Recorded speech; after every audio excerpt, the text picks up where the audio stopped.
2009 সালে কি আমরা কোন অন্যায় করেছি? এই স্বৈরতন্ত্রের বিচার এই বাংলার মাটিতে হবে। আমরা একটা ফ্যাসিবাদী সরকারের হাতে দেশটা দিয়ে দিয়েছিলাম। এই সময়কে আজকে আমি মুক্ত মঞ্চে এসে কথা বলছি।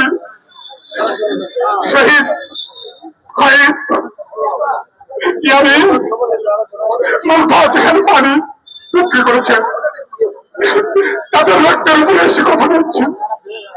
এই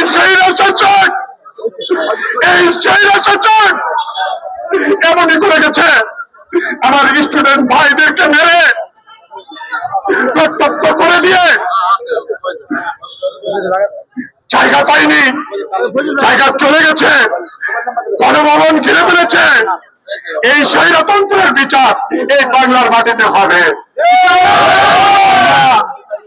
কোন নির্দোষ ছিলাম? 2009 সালে কি আমরা কোন অন্যায় করেছি? আমাদের এই পরিবার, আমি অত্যন্ত ভারাক্রান্ত পরিবার বলতে চাই, এখানে আমার ভাই আমার হয়ে এসেছে আজকে, সে বাংলাদেশের সোলজার। তার গেঞ্জির দিকে তাকালে আমার খুব লজ্জা হচ্ছে যে এই মাটি, এই দেশ যারা স্বাধীন করে তাদের এই পরিণতি হতে পারে। সত্যি আমরা একটা লজ্জিত। আমরা একটা ফ্যাসিবাদী সরকারের হাতে দেশটা দিয়ে দিয়েছিলাম। এখান থেকে আমরা এখন মুক্ত হয়ে গেছি। আবু সাঈদ, বিশেষ করে আবু সাঈদের কথা না বললেই পারবো না। তার এই যে রক্তে ভেজা এই বাংলাদেশ যেন আবারও আমরা পুনর্গঠন করতে পারি। আমরা শপথ করব, বর্তমান সরকারের প্রধান উপদেষ্টা ডক্টর ইউনূস স্যার পৃথিবীর বুকে একজন 3 নম্বর ব্যক্তি। সারা পৃথিবীতে ওনাকে একই নামে চিনে। এবং যারা সমন্বয়কারী আছেন, নাহিদ ভাই, নুরু ভাই, যারা আপনারা সার্জিস ভাই, যারা আসিফ নজরুল স্যার, জগন্নাথ ইউনিভার্সিটির আজম স্যার, জাহাঙ্গীরনগর ইউনিভার্সিটির এক স্যার, আমার মনে হচ্ছে না, কেঁদে কেঁদে বলতেছে তোমরা যদি স্বৈরাচারের বিচার না চাও তাহলে তোমরাও স্বৈরাচার। কোন পিয়ন যদি বিচার না চায় সেও স্বৈরাচার।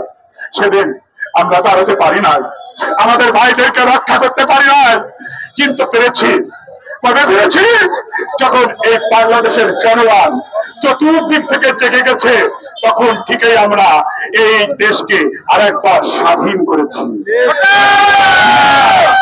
আমি এখান থেকে বলতে চাই, নবী সাল্লাল্লাহু বদরের যুদ্ধে লাভ করেছেন, কিন্তু তাদেরকে ক্ষমা করে দিয়েছেন। আমরাও তাদেরকে ক্ষমা করে দিয়ে তাদেরকে পূর্ণ একটা সুন্দর রাষ্ট্র তৈরি করার জন্য এগিয়ে আসতে বলবো। স্বৈরতন্ত্র দেশে আর আসবে না। স্বৈরতন্ত্র করে কেউ রক্ষা পাবে না। পুনরায় যারা রাজনীতিবিদ আছে তাদেরকে এখান থেকে শিক্ষা নিতে হবে। এখান থেকে শিক্ষা নিতে হবে এই বাংলার মানুষ কি করতে পারে। আপনি আর কতদিন স্তব্ধ করে রাখতে পারতেন?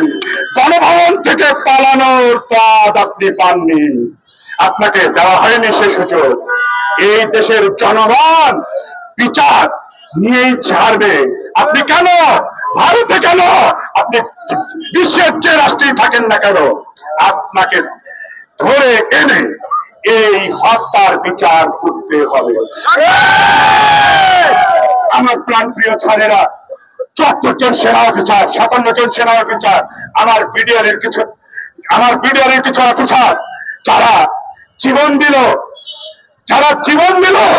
কি কারণে জীবন দিল?